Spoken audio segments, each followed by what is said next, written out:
നമസ്കാരം.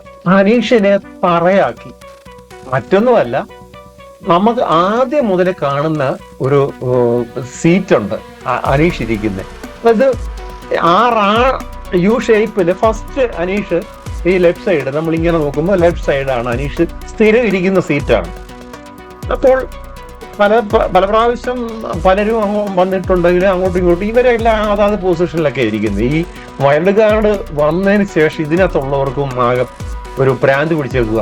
ഈ വൈൽഡ് കാർഡിനെ കണ്ട് പേടിച്ചാണോ എന്ന് അറിയത്തില്ല. ആതിര നൂറ വന്നിട്ട് ഈ അനീഷിന്റെ സ്ഥലത്തിരിക്കുകയും അവിടുന്ന് ഭയങ്കരമായ വഴക്കാകുന്നു. കൈ പറയുമ്പം പിന്നെ അവര് എല്ലാം മാറിക്കൊടുക്കുന്നു.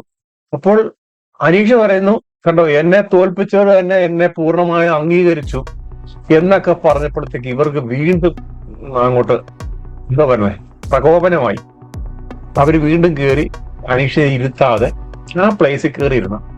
അതിലേക്ക് എന്ത് സ്പേസ് ഉണ്ടാക്കാനാണ്, സ്ക്രീൻ സ്പേസിന് വേണ്ടിയിട്ട് കാണിക്കുന്ന പരിപാടികളാണെന്ന് തോന്നുന്നു.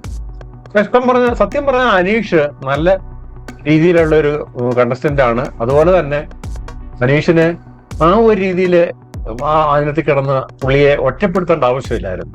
എന്നെ എല്ലാരും കൂടെ ഒറ്റപ്പെടുത്തുന്നു ബിഗ് ബോസ് പറയുന്നു, എവിടെങ്കിലും പോയി നിരി, പുള്ളി ഇരിക്കത്തില്ല. അങ്ങനെ പിന്നെ അനുമോളും കൂടെ കയ്യെ പിടിച്ച് അനുമോളുടെ അടുത്തിരുത്തുകയാണ്. എന്നുവെച്ചാൽ ആ മനുഷ്യനെ അങ്ങേയറ്റം ഒറ്റപ്പെടുത്തുന്നു. അനീഷിനെ ഒറ്റപ്പെടുത്തുന്ന കുറെ ടീമുകളുണ്ട്. പക്ഷെ അനീഷ് വിജയം കൊയ്യും, ടോപ്പ് 5 വരും എന്നതിൽ യാതൊരു തർക്കവുമില്ല. അനീഷിനെ വിട്ടുള്ള കളിയാണ് നല്ലത് മക്കളെ.